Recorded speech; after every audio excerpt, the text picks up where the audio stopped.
Hello नमस्कार। एक बार फिर से आप सभी का मेरे चैनल नमो जीके में स्वागत है। तो चलिए मेरे प्रिय विद्यार्थियों, ज़िंदगी में कब क्या मिल जाएगा ये किसी को नहीं पता, इसलिए उम्मीद को हमेशा ज़िंदा रखिए। आपको बहुत कुछ ऐसा भी मिलेगा जो आपने सोचा भी नहीं होगा। तो चलिए मेरे फ्रेंड्स, आप सभी अपनी उम्मीद को बरकरार रखिए और दिन प्रतिदिन अपनी मेहनत को बढ़ाए रखिए, क्योंकि जब लक्ष्य के करीब होते हैं तो मेहनत को बढ़ाए रखिएगा। तो इन्हीं टॉपिक के साथ अब हम आज कुछ ट्रेडिशनल क्वेश्चन है जो वन लाइनर क्वेश्चन है, इसको आप लोग याद कीजिएगा और ये हर एग्ज़ाम में आता है। तो ट्रेडिशनल क्वेश्चन है, इस ट्रेडिशनल क्वेश्चन को हम कराएंगे। तो मेरा जो टॉपिक है ट्रेडिशनल क्वेश्चन का, ये कहाँ तक चलेगा तो आपको बताते हैं। तो चलिए क्लास के तरफ चलते हैं कि भारत में किस विदेशी बैंक की सर्वाधिक शाखाएं हैं। तो स्टैंडर्ड चार्टर्ड बैंक। अगला क्वेश्चन है, द्वीप विकास प्राधिकरण के अध्यक्ष कौन होता है। तो द्वीप विकास प्राधिकरण का अध्यक्ष जो है वो प्रधानमंत्री होते हैं। अगला क्वेश्चन है, योजना में कोर सेक्टर का तात्पर्य क्या है। तो कोर सेक्टर का से तात्पर्य है चयनित आधारभूत उद्योग से। अगला क्वेश्चन है, आशा योजना किससे संबंधित है। तो आशा योजना जो है सामाजिक स्वास्थ्य कार्यकर्ताओं से। अगला क्वेश्चन है, मर्कोसूर किस क्षेत्र के देशों के बीच आपसी क्षेत्रीय व्यापार समझौता है। तो दक्षिणी अमेरिका। अगला क्वेश्चन है, लघु उद्योग विकास संगठन की स्थापना कब हुई। तो लघु उद्योग विकास संगठन की स्थापना 1954 ईस्वी में हुई। अगला क्वेश्चन है, आईपीसी किस देश का शेयर मूल्य सूचकांक है। तो आईपीसी मैक्सिको का शेयर मूल्य सूचकांक है। अगला क्वेश्चन है, सेन गुप्ता समिति का संबंध किससे है। तो सेन गुप्ता समिति का संबंध शिक्षित बेरोजगारी से है। अगला क्वेश्चन है, हजारी समिति का संबंध किससे है। तो हजारी समिति का संबंध औद्योगिक नीति से है। अगला क्वेश्चन है, इंडेक्स रेजिडेंस का संबंध किससे है। तो इंडेक्स रेजिडेंस का संबंध प्रॉपर्टी एंड हाउसिंग से है। अगला क्वेश्चन है, सिंध विजय का श्रेय किस ब्रिटिश अधिकारी को है। तो चार्ल्स बेपियर को सिंध विजय का श्रेय दिया जाता है। अगला क्वेश्चन है, वैदिक राजाओं द्वारा अपनी प्रजा से वसूल किए जाने वाले कर का क्या नाम था। तो बलि। कर के नाम जो था वो बलि। अगला क्वेश्चन है, संगम काल में राजा के जन्मदिन को क्या कहा जाता था। तो संगम काल में राजा के जन्मदिन को पेरुनल कहा जाता था। अगला क्वेश्चन है, कश्मीर के मार्तंड मंदिर के संस्थापक कौन थे। तो ललितादित्य मुक्तापिंड। अगला क्वेश्चन है, ऋग्वेद में किस अपराध का सबसे अधिक उल्लेख है। तो ऋग्वेद में जो है पशु चोरी का सबसे अधिक उल्लेख है। अगला क्वेश्चन है, उपग्रह संचार के लिए कौन सी विद्युत चुंबकीय विकिरण प्रयुक्त होती है। तो सूक्ष्म तरंगे। अगला क्वेश्चन है, इंटरनेट से सूचना लेने के लिए किसका प्रयोग किया जाता है। तो वेब ब्राउज़र। अगला क्वेश्चन है, मात्रकों की अंतर्राष्ट्रीय पद्धति कब लागू हुई। तो 1971। अगला क्वेश्चन है, एक व्यक्ति को अपनी प्रतिध्वनि सुनने के लिए प्रवर्तक सतह से कितनी दूरी पर खड़ा रहना चाहिए। तो 56 फीट या 17 मीटर। अगर ऑप्शन में फीट में दिया रहेगा तो 56 होगा और मीटर में दिया रहेगा तो 17 मीटर। अगला क्वेश्चन है, मानव शरीर का प्रतिरोध कितना होता है। तो 10 के पावर 3 ओम। अगला क्वेश्चन है, डॉल्फिन नोज पहाड़ी किस बंदरगाह की विशेषता है। तो डॉल्फिन नोज पहाड़ी जो है वो विशाखापट्टनम बंदरगाह की विशेषता है। अगला क्वेश्चन है, माइटोकॉन्ड्रिया के खोजकर्ता कौन थे। तो कोलिकर। अगला क्वेश्चन है, आहार नाल की लंबाई कितनी होती है। तो 8 से 9 मीटर। अगला क्वेश्चन है श्वसन के पूरे प्रक्रिया में कुल कितने एटीपी पर्याप्त है?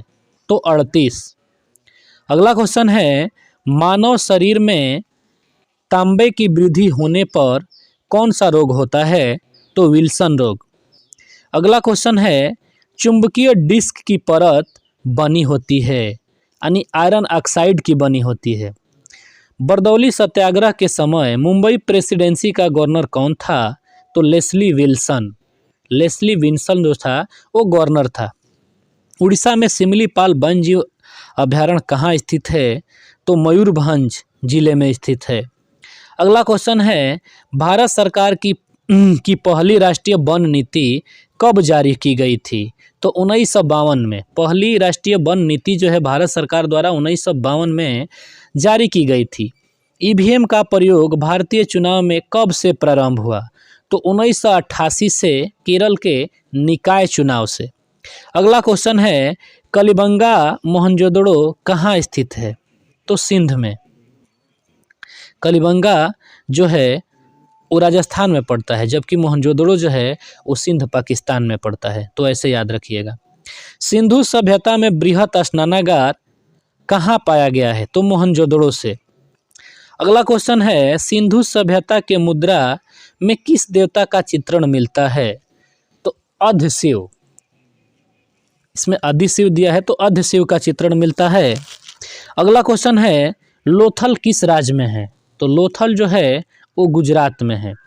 मोहनजोदड़ो को और किस नाम से जाना जाता है? तो मोहनजोदड़ो को मृतकों को टीला के नाम से जाना जाता है, माउंड ऑफ डेड, मृतकों का टीला। अगला क्वेश्चन है भारत का राष्ट्रीय चिन्ह सत्यमेव जयते कहाँ से लिया गया है? तो मुंडकोपनिषद। अगला क्वेश्चन है ऋग्वैदिक आर्यों का मुख्य व्यवसाय क्या था? तो ऋग्वैदिक आर्यों का मुख्य व्यवसाय जो था वो पशुपालन था। अगला क्वेश्चन है भारत का संगीत का आदि ग्रंथ किस वेद को कहा जाता है? तो सामवेद। अगला क्वेश्चन है कृष्ण भक्ति का प्रथम एवं प्रधान ग्रंथ कौन है? तो भागवत गीता। अगला क्वेश्चन है ऋग्वेद में संपत्ति का प्रमुख रूप क्या है? तो गोधन। अगला क्वेश्चन है ऋग्वेद के किस मंडल में शूद्र का उल्लेख पहली बार मिलता है? तो 10वें मंडल में। अगला क्वेश्चन है किस देवता के लिए ऋग्वेद में पुरंदर शब्द का प्रयोग हुआ? तो पुरंदर शब्द जो है वो इंद्र के लिए हुआ। सिल्वर सूत्र किस विषय से संबंधित पुस्तक है? तो जैतमयी से। अस्तोमा सद्गमय कहाँ से लिया गया है? तो ऋग्वेद। आर्य भारत में सर्वप्रथम कहाँ बसे? तो आर्य जो है भारत में सर्वप्रथम मध्य एशिया के पंजाब में, मतलब भारत का पूछे तो पंजाब में बसे थे। अगला क्वेश्चन है पाली ग्रंथों में गांव के मुखिया को क्या कहा गया? तो गांव के मुखिया को भोजक कहा गया। अगला क्वेश्चन है उज्जैन का प्राचीन नाम क्या है? तो उज्जैन का प्राचीन नाम अवंतिका है। अगला क्वेश्चन है नंद वंश का संस्थापक कौन था? तो नंद वंश का संस्थापक जो था वो नंदीवर्धन। अगला क्वेश्चन है ग्रीन यूनानी लेखकों द्वारा किसे अयंगर कहा गया? तो घनानंद को। अगला क्वेश्चन है बुद्ध ने किस स्थान पर महापरिनिर्वाण प्राप्त किया था? तो कुशीनगर। अगला क्वेश्चन है महावीर का जन्म किस क्षत्रिय गोत्र में हुआ था? तो जात्रिक। अगला क्वेश्चन है जैनियों के पहले तीर्थकर कौन थे? तो ऋषभदेव। अगला क्वेश्चन है मठ मंदिर और स्तूप किस धर्म से संबंधित है? तो बौद्ध धर्म। अगला क्वेश्चन है बौद्ध धर्म और जैन धर्म दोनों के उपदेश किसके शासनकाल में दिया गया?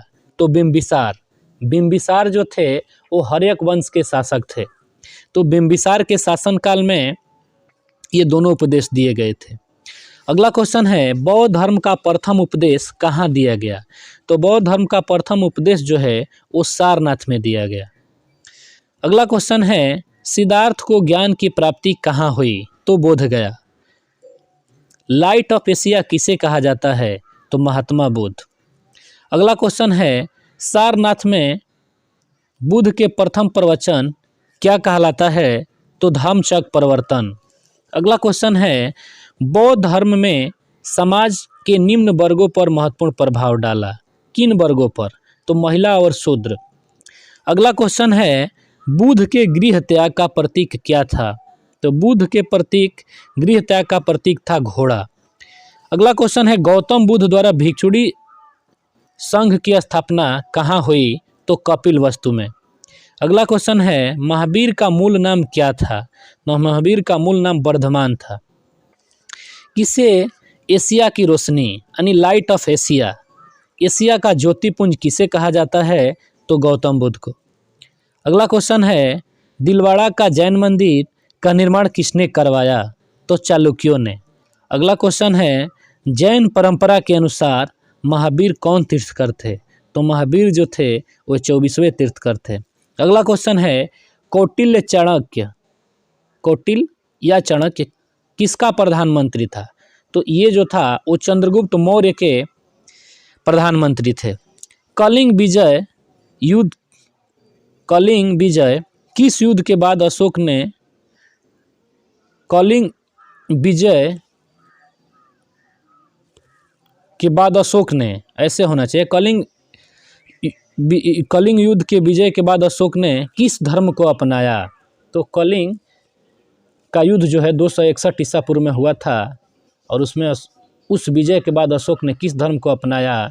तो बौद्ध धर्म को अपनाया। और बौद्ध धर्म की शिक्षा किस बौद्ध भिक्षुक से लिया था? तो उपगुप्त नामक बौद्ध भिक्षुक से अशोक महान ने बौद्ध धर्म की शिक्षा ली और वहीं से अस्त्र शस्त्र को त्याग किया और बौद्ध धर्म का अनुयायी बन गया। अगला क्वेश्चन है,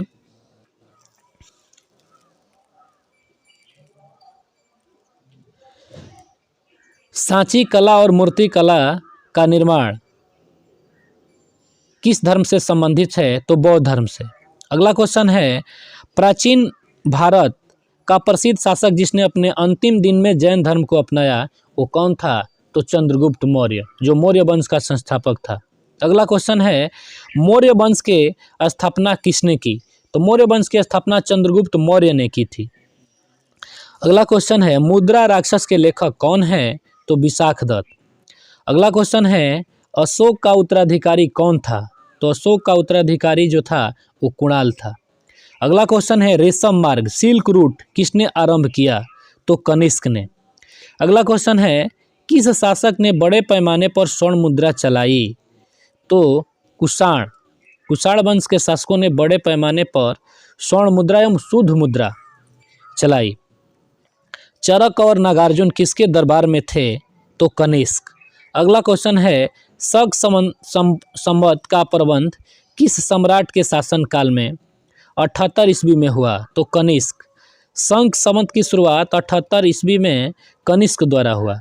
और यहीं पूछ दीजिए विक्रम संवत की शुरुआत कब हुई? तो विक्रम संवत की शुरुआत 58 ईसा पूर्व में चंद्रगुप्त प्रथम के काल में हुई। अगला क्वेश्चन है, प्राचीन काल में कलिंग का महान शासक कौन था? तो प्राचीन काल में कलिंग के महान शासक जो थे वो खारवेल थे। अगला क्वेश्चन है, कुषाण काल में सबसे अधिक विकास किस क्षेत्र में हुआ? तो वास्तुकला में। अगला क्वेश्चन है, कौन संगम युगेंद्र व्याकरण की रचना की? तो तुल्कप्यम जो थे वो संगम काल के व्याकरण की रचना किए थे।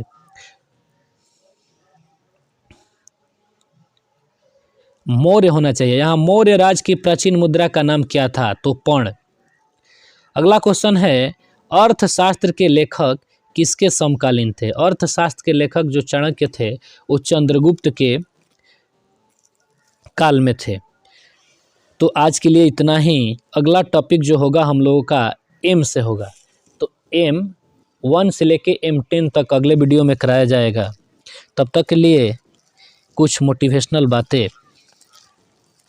विश्वास ही एक ऐसी एकमात्र ट्रॉफी है, विश्वास ही एक ऐसी एकमात्र ट्रॉफी है जिसे लोग जीतने के बाद अक्सर तोड़ देते हैं।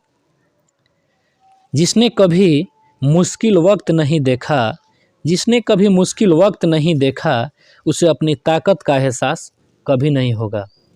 तो चलिए मेरे प्रिय विद्यार्थियों, ये जितना क्वेश्चन है वन लाइनर क्वेश्चन जो एग्ज़ाम में आते हैं, तो इस क्वेश्चन को आप लोग याद रखिएगा।